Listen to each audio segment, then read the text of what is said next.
Hello, what is the thing today? Types of breech labor and what are the types of how to conduct a labor in breech. Okay. Broadly, the breech labor has been divided into three types: spontaneous one, assisted breech delivery, and breech extraction. What do you understand by spontaneous breech delivery? Means assistance of the obstetrician is not required in labor. It comes out, the fetus comes out spontaneously as it is a dead macerated one, extremely small size baby. It does occur spontaneously. Okay? In assisted breech delivery, we need to assist the delivery of the shoulder and the head. What I mean to say is this part of the head, shoulder and the head, the skill of the obstetrician is important in this case. So assisted breech delivery is very important thing for the obstetrician to learn. Next is a breech extraction. What do you understand by breech extraction? Means we put a hand inside and manipulate the delivery of the either the extended legs or the extended arms like this. So we put the hand inside with manipulations under anesthesia. We deliver the arms, we deliver the extended legs, or we conduct the extraction of the groin here when there is cord prolapse. So this type of delivery is different.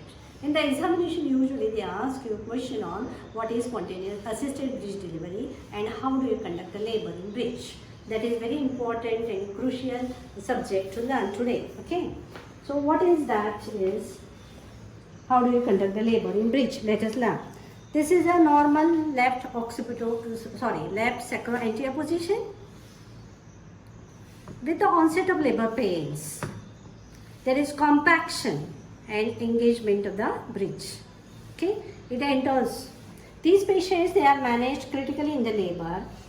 In the first stage of labor, this management we are learning in the second stage, but they are taken care of this management part in the first stage itself. Means what?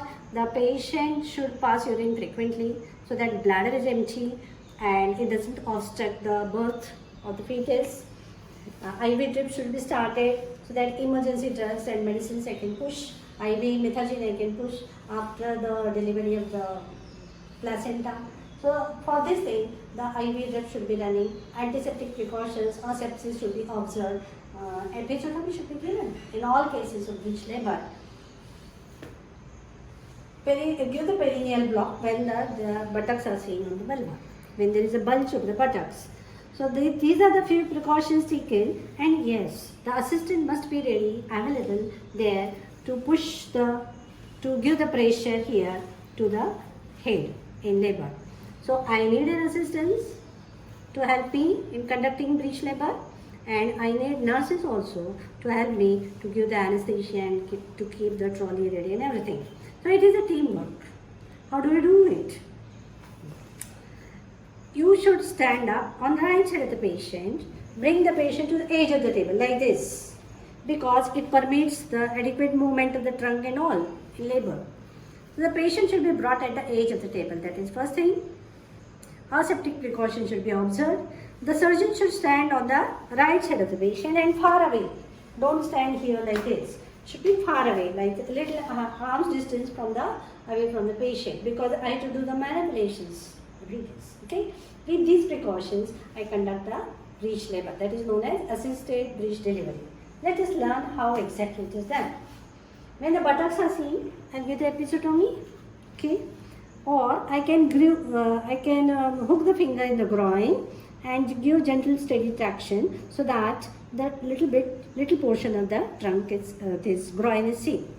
The moment this much length is seen, I should put my both hands across the buttocks.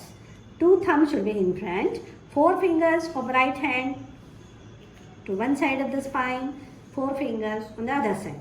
This is known as feto-pelvic grip. Too much compression of the trunk should not be done like this. Don't compress it. Just hold it. Just prevent the fracture of the spine. Fine. So this is known as feto-pelvic grip. This is the only method to hold the trunk and deliver the trunk out. What is the movement by which the trunk is borne in breech? It is borne by the movement of lateral flexion. Naturally with this grip, I will encourage lateral flexion of the trunk. Till when? Till this side I can see the umbilical cord. Till that time you go on lifting the trunk so that the lower part of the trunk is out. The moment the cord is seen, that time two things you do. One is you document the time, because I must know how much time is available for the fetal head to deliver out. The time required for the delivery of the head should be more than 5 minutes, but should not be more than 7 minutes. So this time management must be done. So at the birth of the umbilicus itself, you note the time. Okay, how much time is available for the fetal head to take out. It should not be less than 5 minutes. It should not be less than 7 to 8 minutes. Fine. Next, I have to draw down the cord. If it is too short, it should be cut in between the two artery forceps. Fine. Why? Because I should prevent the accidental hemorrhage by undue traction to the cord. So it should be loose like this. If it is loose, no need to cut. When the inferior angle of the scapula is seen, the side of the back, then I have to feel for the arms. Usually the arms are folded in front of the chest. I have to hook the finger in the elbow, take them out one after the other. Usually they come out spontaneously if they are flexed in front of the chest. So up to what extent I have taken out the trunk? Up to I have encouraged the delivery of the shoulder. That's what I am supposed to do in the assisted bridge delivery. Now shoulder is out. What next? Assistant will be available, should be there to give the suprapubic pressure. First I have to wait. First I have to turn the trunk, anterior head, away from the midline. Means I should encourage the external rotation of the anterior head. Means the back should be in front. Turn the fetus in such a way that the back is in front.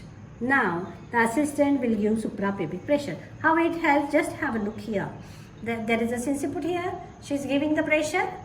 Give the pressure. This is how she is encouraging the flexion of the head. I am far away from the patient like this. So, the assistant is towards the table end, and I am far away from the patient. So, she has given the enough pressure to encourage the flexion of the head. Now, I have to lift the fetus down to encourage the descent of the head in the pelvic cavity, and then conduct the labor. There are 3 methods to deliver the fetus in assisted bridge delivery for after coming head of the bridge. There are 3 methods. One is Burn-Marshall technique that we'll learn later on. Second is Morris-Milliwitt method, and third is Pepper's forceps application. One important thing I forgot to tell you is you should wrap the baby in the warm towel so that the respiratory efforts are not taken. This is how. And then feel for the arms usually, and note the time and complete the delivery of the head. How to deliver the after coming head of the bridge we'll learn in the next sitting. Thank you so much.